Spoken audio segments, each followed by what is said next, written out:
Morning everyone. पिछले class में हम लोग डिस्कस कर रहे थे हॉरिजॉन्टल सर्कुलर मोशन। नाउ अब हम लोग हॉरिजॉन्टल सर्कुलर मोशन में हमने डिस्कस किया conical pendulum, motion of a car on a level road, motion of a car on a bank road with various cases. Now we are moving towards another topic, that is motion in a circle with the variable speed. So consider a point P which is moving in a circle with the varying speed, yani velocity at every point keep on changing with the variable speed. So this particle will have two different type of acceleration. One will act along the tangent to the circle, that is generally called a tangential acceleration, and this tangential acceleration हमारे पास क्या होगा, that is equal to dv upon dt. चूंकि इसका direction बदल रहा है and therefore it will have एक और एक्सेलरेशन होगा हमारा सेंटर की तरफ, और उस एक्सेलरेशन को हम लोग कहेंगे सेंट्रीपिटल एक्सेलरेशन. तो when a point P move in a circular path with variable speed, its velocity as well as direction both changes. So when point P move in a circular path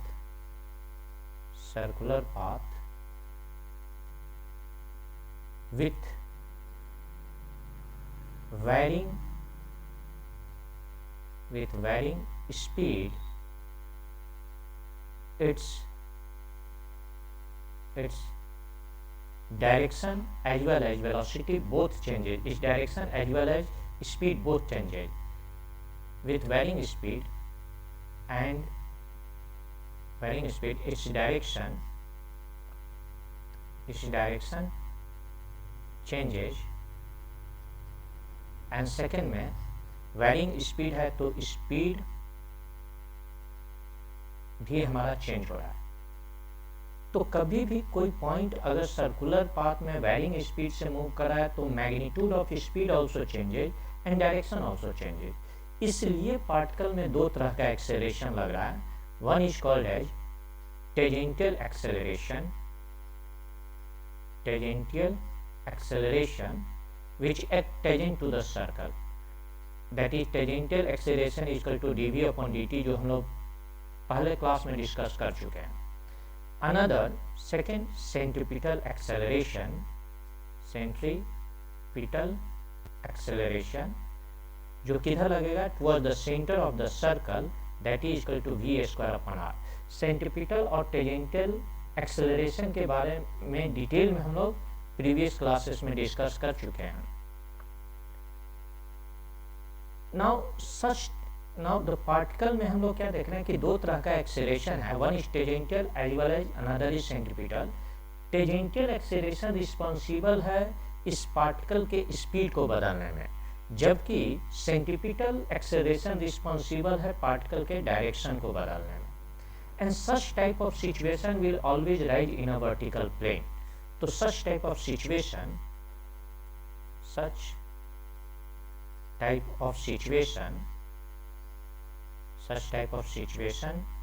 will rise in vertical plane. इस तरह का situation हमेशा कहाँ rise करेगा, that will be in vertical plane. From subject point of view, we have to consider only those circular motion in which total mechanical energy of the system will remain conserved. तो यहाँ पर another point from subject point of view,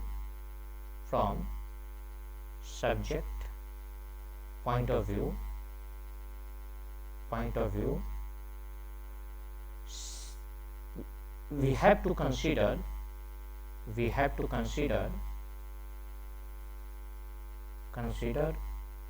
only those circular motion in which system is not under the action of any external force any external force except weight, हमें वही circular motion discuss करना है जिसमें किसी तरह का external force न लगे except weight, and therefore total mechanical energy of the system will remain conserve. यानी हियर किसी तरह का एक्सटर्नल फोर्स नहीं लग रहा है, and therefore mechanical energy of system remain conserved. Mechanical energy of the system will remain conserved. Now, subject point of view से mechanical energy will be generally equal to kinetic energy plus potential energy, and this kinetic energy is generally equal to half mv square, while potential energy के लिए हमें reference level चाहिए। And अगर ये हमारे पास कोई एक टेबल है और स्टूल से हमने किसी एक ब्लॉक को h1 हाइट ऊपर ले लिया, और तो क्या देख रहे हैं कि यह ब्लॉक स्टूल से h1 हाइट ऊपर है, यानी यह टूल का जो सरफेस है that will be the reference level, और रेफरेंस लेवल पे हमेशा पोटेंशियल एनर्जी हमारा 0 होगा, और रेफरेंस लेवल से ऊपर पोटेंशियल एनर्जी पॉजिटिव, और इसका मैग्नीट्यूड mgh1। लेकिन अगर इस टूल से हमने ब्लॉक को h2 डिस्टेंस नीचे की तरफ लेके आ गए, तो रेफरेंस लेवल से यह नीचे है तो potential energy will be negative, और इसका मैग्नीट्यूड हमारे पास क्या हो जाएगा mgh2।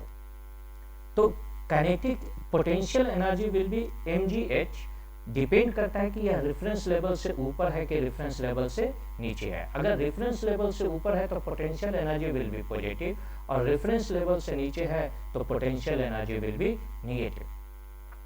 नाउ हम लोग कैसे कंसीडर करेंगे, तो consider a particle of mass m, consider a particle of mass m attached to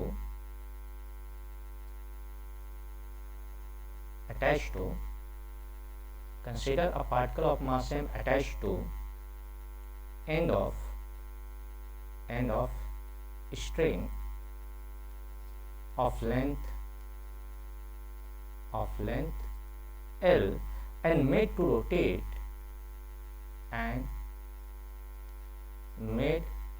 to rotate in a circle with variable speed। जिस तरह से हमने फिगर में दिखाया, तो ये हमारे पास circle with O as a centre, a string length is L, और हमारे पास यहाँ पर एक पार्टिकल P है। सपोज दिस पार्टिकल को हमने इनिशियल वेलोसिटी u से प्रोजेक्ट कर दिया। चूंकि इस सर्कल में मूव कर रहा है विथ वेरिएबल स्पीड, तो जैसे जैसे यह particle this circle is fixed in a vertical plane, तो जैसे जैसे यह पार्टिकल ऊपर की तरफ जाएगा इस speed keep on decreasing. Let at any time t the particle is at point P, और इस इंस्टेंट पे इस पार्टिकल का वेलोसिटी v है। It is sustaining an angle theta with vertical.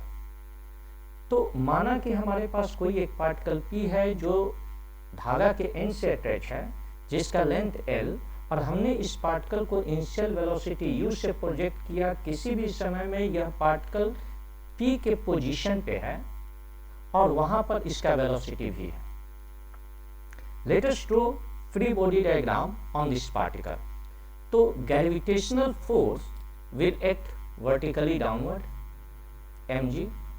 चूंकि ये स्ट्रिंग से अटैच है तो tension force will act towards the centre of the circle.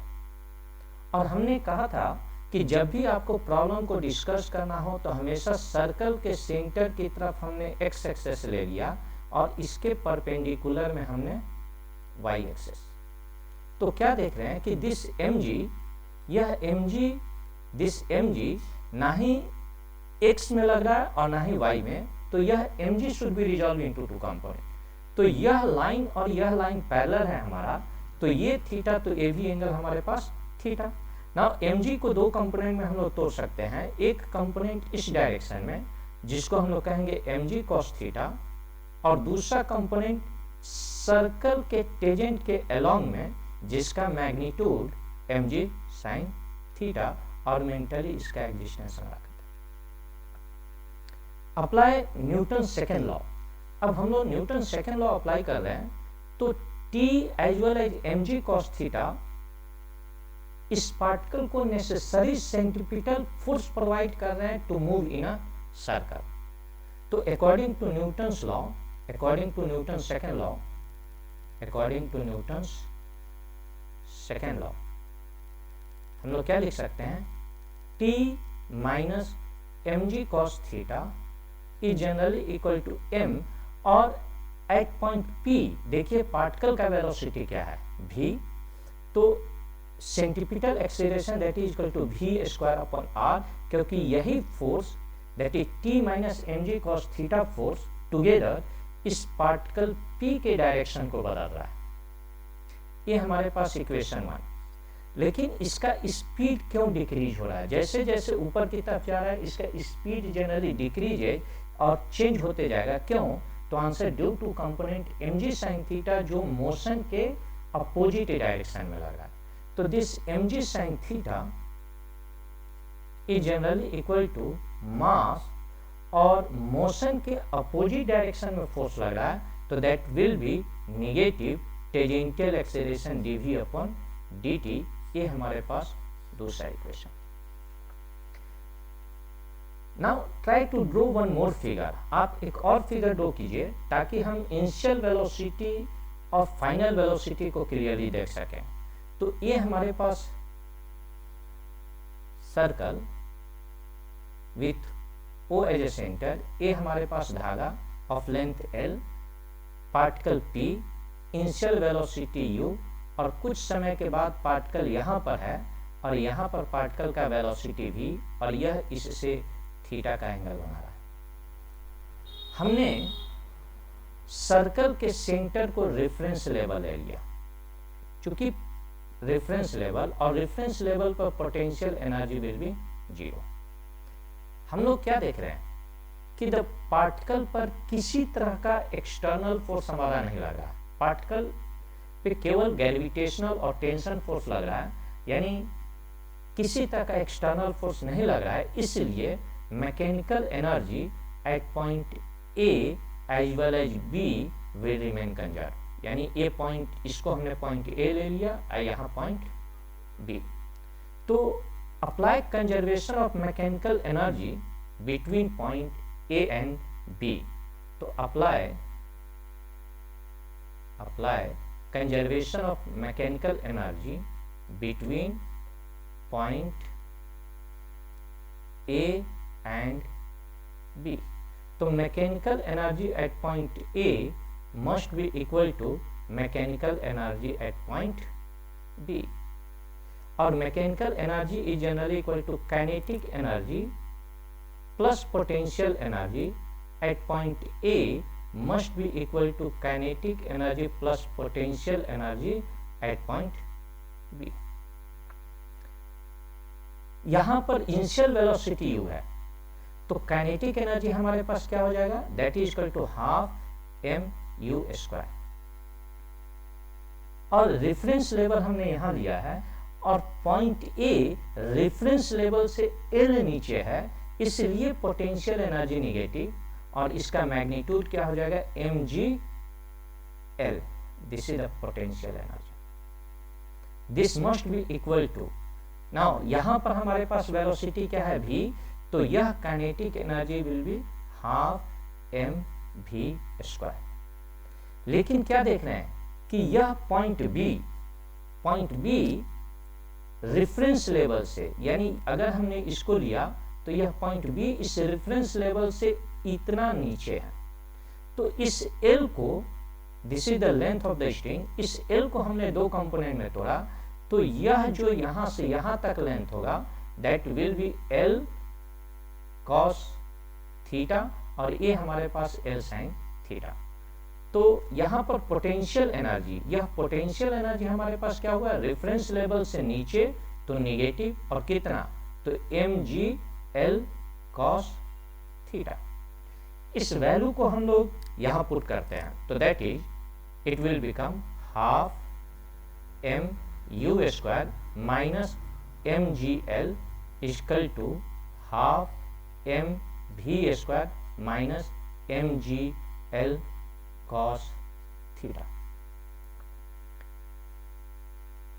हमने m दोनों तरफ है, तो हमने m को कैंसिल किया, and it will become u square minus 2 से मल्टीप्लाई कर रहे हैं 2gl equal to v square minus 2gl cos theta.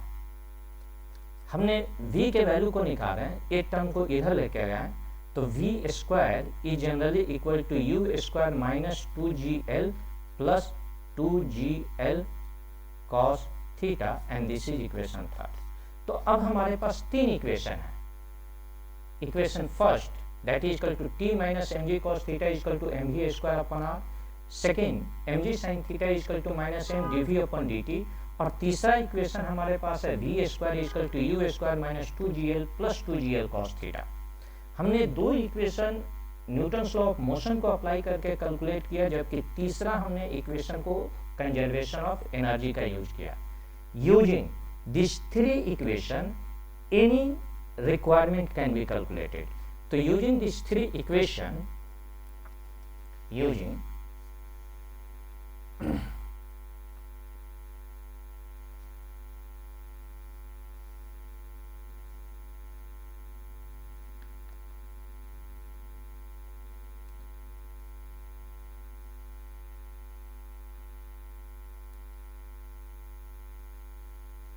using these three equation any requirement can be calculated. So, using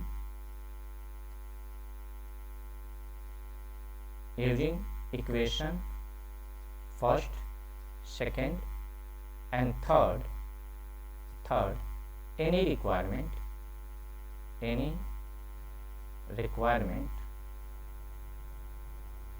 can be calculated। किसी भी चीज को हम लोग निकाल सकते हैं। नाउ हम लोग नोट करेंगे क्या कि जनरली वर्टिकल सर्कुलर मोशन यानी motion of a particle in a circle with variable speed are problem which are related with vertical circular motion are of various type, and some of the problem जो vertical circular motion से frequently पूछता है, such type of problem are as shown here। तो हमने यहाँ पर situation में क्या लिया है कि a particle vertical circular motion से पहला कि a particle attach to one end of the rod, one end of the light rod which is free to rotate about a smooth fixed axis through the other end of the rod। जब यह particle rod से attach है और free, यह and fix है और इस and के अबाउट में ये फ्री है रोटेट करने के लिए, तो जब हम इसके ऊपर फ्री बॉडी डायग्राम ड्रॉ करेंगे तो रॉड में टेंसाइल फोर्स यानी that is tension force will act towards centre और ग्रेविटेशनल फोर्स हमारा नीचे की तरफ। जबकि अगर हमारे पास स्ट्रिंग से अटैच है, if a particle is attach to end of the string and then it is made to rotate in a circle, तो टेंशन स्ट्रिंग है तो tension force will act towards the centre of the circle and gravitational force will again act vertically downward. लेकिन if we have a car which is rotating inside a smooth circular surface जो हमारा fix है vertical plane में, तो इस case में normal force will act towards the centre of the circle and gravitational force will act vertically downward. Now हम लोग क्या देख रहे हैं कि हमारे पास तीन सिचुएशन है। particle attached to end of the rod and then made to rotate in a circle, particle attached to end of the string and then made to rotate in a circle, and particle is moving, yani a car is moving in the inner surface of the circle which is fixed in a vertical plane. तो ये देख रहे हैं क्या कि यह तीन problem basically divided है टू कैटेगरी में. रॉड में है तो ये कहीं पर भी इसका वेलोसिटी अगर जीरो हो रहा है तो this particle has to move in a circle only, यानी here motion is restricted to circular path. लेकिन जब पार्टिकल स्ट्रिंग से अटैच है और अगर इसके मोशन के दौरान में अगर यहाँ पर पार्टिकल का वेलोसिटी जीरो हो रहा है, देन ये जरूरी नहीं है कि यह पार्टिकल सर्कल में ही मूव करे. यह particle has tendency to leave the circular path. अगर यह कार सर्कल में मूव कर रहा है और अनफॉर्चुनेटली इस कार का वेलोसिटी यहाँ पर हमारा सफिशिएंट नहीं है तो this car has tendency to leave the circular path. यानी क्या देख रहे हैं कि अबव प्रॉब्लम दो पार्ट में डिवाइडेड है, that is motion restricted to circular path and motion not restricted to circular path. यहाँ motion not restricted to circular path, ये भी motion not restricted to circular path, जबकि जो हमारा रॉड से अटैच है that is motion restricted to circular path. तो यहाँ पर circular motion is further divided into two category. Circular motion is further divided into two category. तो circular motion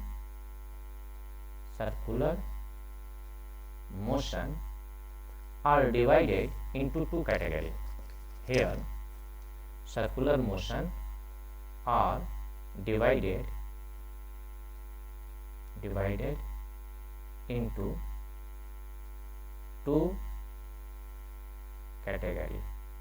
हमने सर्कुलर मोशन को दो पार्ट में डिवाइड कर दिया. पहला केस फर्स्ट में motion not restricted to circular path, motion not restricted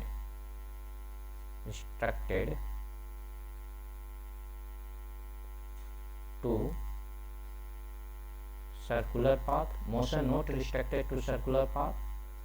और केस सेकेंड में motion restricted to circular path जो रॉड के केस में था, यानी motion restricted to circular path. Now motion restricted to circular path and motion not restricted to circular path. सबसे पहले हम लोग केस पहला देख रहे हैं कि motion not restricted to circular path. Now motion case first में, केस फर्स्ट को हम लोग डिस्कस कर रहे हैं. मोशन नॉट रिस्ट्रिक्टेड टू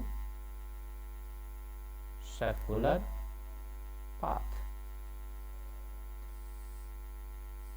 यानी a particle of mass m, ये हमारे पास a particle of mass m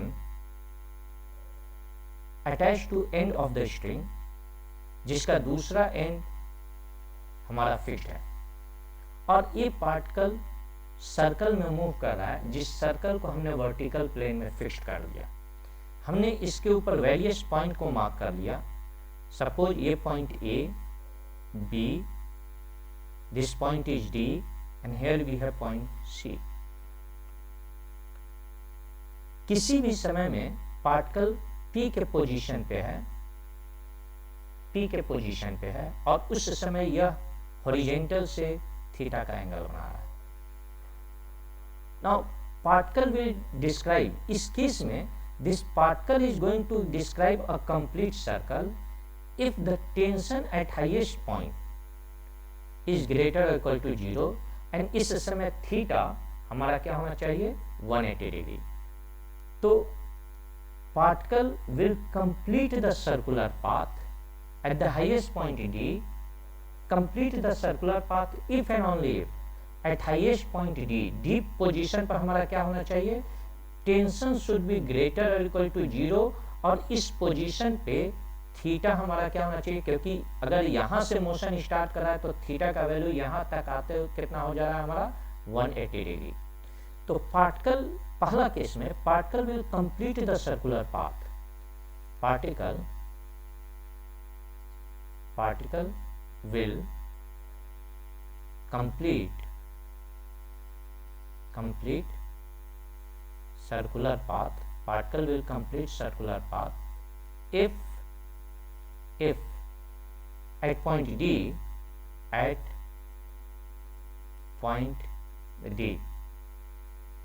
point D हमारा क्या होना चाहिए, टेंशन, यानी टेंशन शुड बी ग्रेटर और इक्वल टू 0 एंड थीटा वहां पर हमारा क्या होना चाहिए, 180 degree.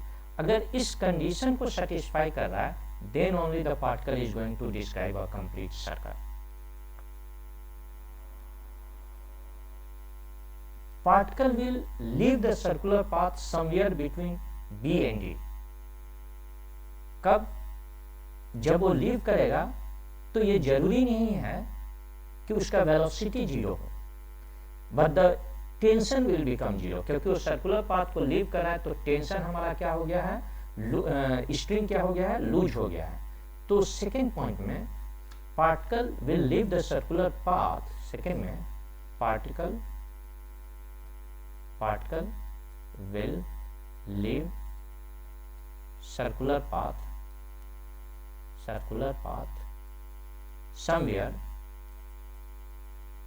somewhere between BD,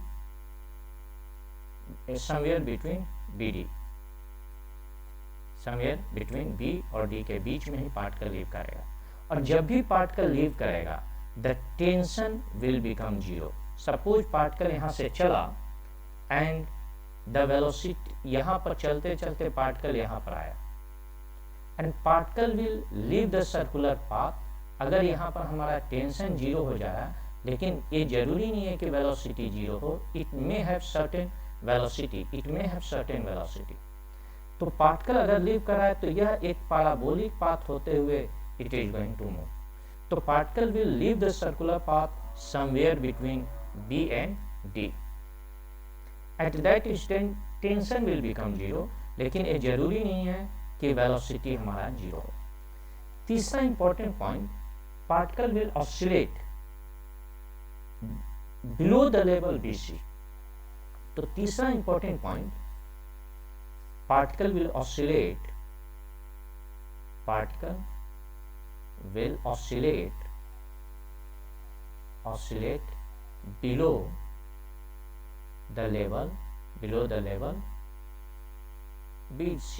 below the level BC, and string will always remain taut,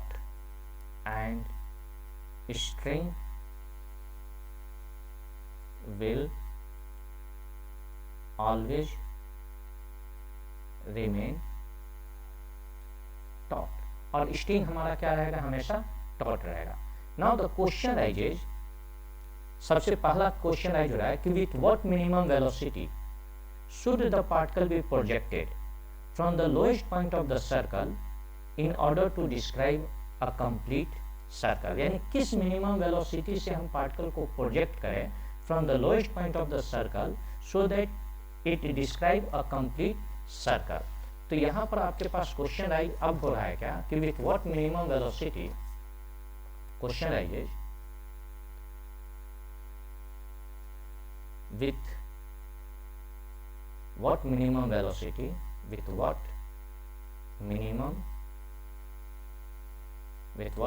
velocity should the particle be projected, from lowest point of the circle,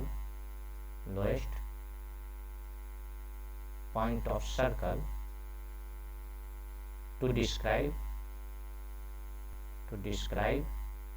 complete circle। यानी ये हमारे पास सर्कल है with O as a centre और कोई एक particle है of mass m जो एक स्ट्रिंग से अटैच है जिसका लेंथ l, तो किस मिनिमम वेलोसिटी से हम इस पार्टिकल को प्रोजेक्ट करें ताकि यह कंप्लीट सर्कल को डिस्क्राइब करे। सपोज यहाँ का पॉइंट हमने d ले लिया, यहाँ का पॉइंट a, तो let u be the initial velocity with which the particle is projected from the lowest point of the circle in order to describe a complete circle। तो let answer देते इसमें let u is equal to initial velocity with which particle is projected to describe complete circle।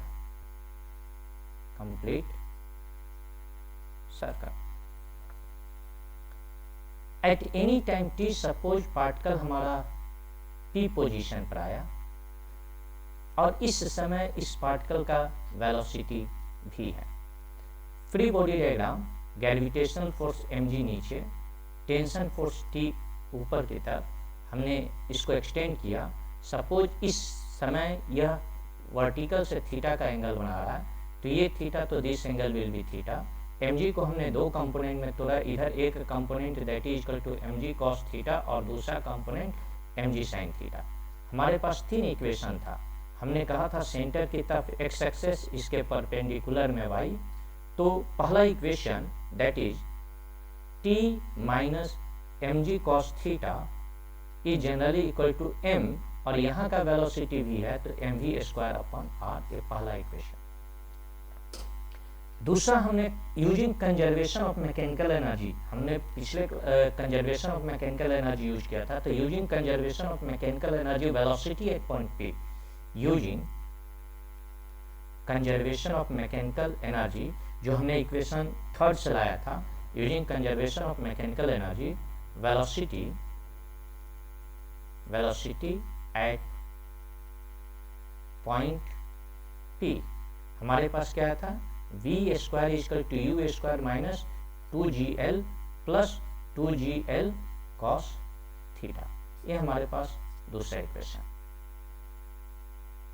Now particle, पहला equation से हम लोग क्या लिख सकते हैं, यहाँ v पुट सेकेंड इन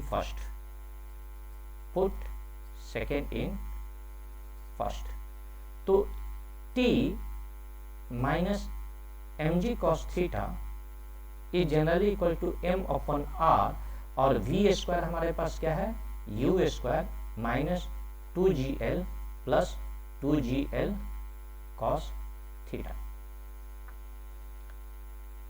सिंप्लीफाई कीजिए तो this is 2gl cos theta. Now for complete circle हमारे पास highest point of the circle में क्या होना चाहिए, t should be greater equal to 0 and theta should भी हमारा क्या होना चाहिए, 180। तो फॉर कंप्लीट सर्कल इस टर्म को हम उधर लेके जा रहे हैं, तो t must be equal to m upon r, u square minus 2gl, mu square upon r minus 2mgl upon r plus 2mgl, r is nothing but l, तो यहाँ पर l, तो 2mgl cos theta upon al, और ये term इधर आया तो plus mg cos theta. For complete circle हमारे पास क्या होना चाहिए, फॉर कंप्लीट सर्कल हमारे पास क्या होना चाहिए, t should be greater equal to 0 and theta should be 180। तो t is greater equal to 0, तो t सबसे पहले हमारे पास क्या है, m u square upon l minus l get cancel, तो माइनस 2mg, यहाँ से यह l गेट कैंसिल, तो प्लस 2mg, और यह mg cos theta, this will become 3mg, and cos का वैल्यू हमारा 180, तो that is equal to cos 180। and cos 180 is generally equal to -1. So this will become T is equal to mu square upon L minus 2 mg or minus 3 mg. That is generally equal to mu square upon L minus 5 mg. Now for complete circle हमारे पास क्या होना चाहिए, T should be greater or equal to 0 और T हमारे पास क्या है, that is equal to mu square L minus 5 mg. तो mu square upon L minus 5 mg greater or equal to 0. इस टर्म को हम इधर लेके आ रहे हैं, तो that is mu square upon L is greater or equal to 5 mg. This mm get cancel, तो यहाँ से हम लोग लिख सकते हैं u square upon l is greater और equal to 5g and therefore u is greater और equal to under root 5gl.